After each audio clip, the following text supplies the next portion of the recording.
Pemirsa, saat ini masyarakat masih banyak yang bingung mana yang harus didahulukan, investasi atau proteksi. Apakah mungkin kita berinvestasi tanpa memiliki proteksi?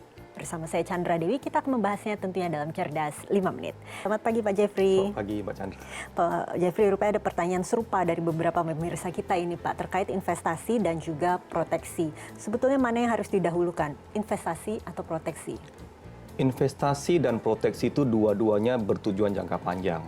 Kedua-duanya itu sama-sama penting dan perlu perencanaan yang matang. Investasi itu untuk menumbuhkan aset Anda, sedangkan proteksi untuk melindungi apabila terjadi sesuatu sama kita sebagai orang yang melakukan investasi. Tapi banyak juga yang berpendapat bahwa asuransi itu bisa dilakukan jika kita sudah cukup memiliki investasi. Bapak setuju?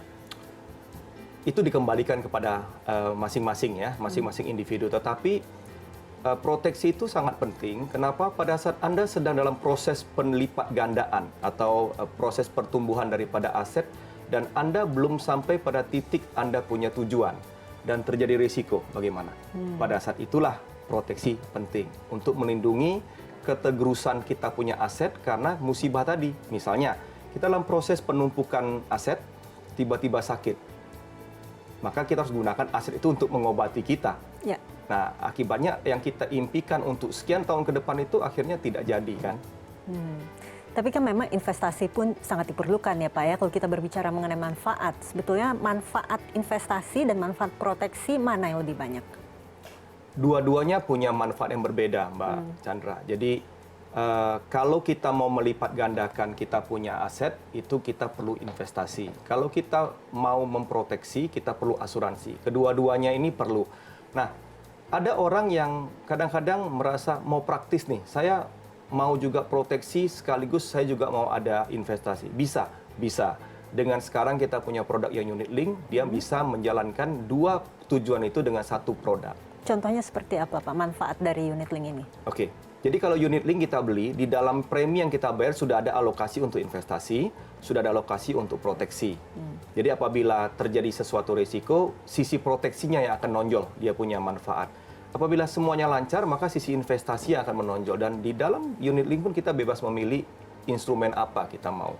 Yang berisiko tinggi, atau yang berisiko sedang, atau yang berisiko rendah. Persentase di unit link bagaimana mengenai proteksi dan investasinya Pak? Itu tergantung produknya juga Mbak Dewi. Ada yang menonjolkan sisi proteksinya, ada yang menonjolkan sisi investasinya. Tetapi unit link itu selalu menekankan dua sisi, investasi dan juga proteksi.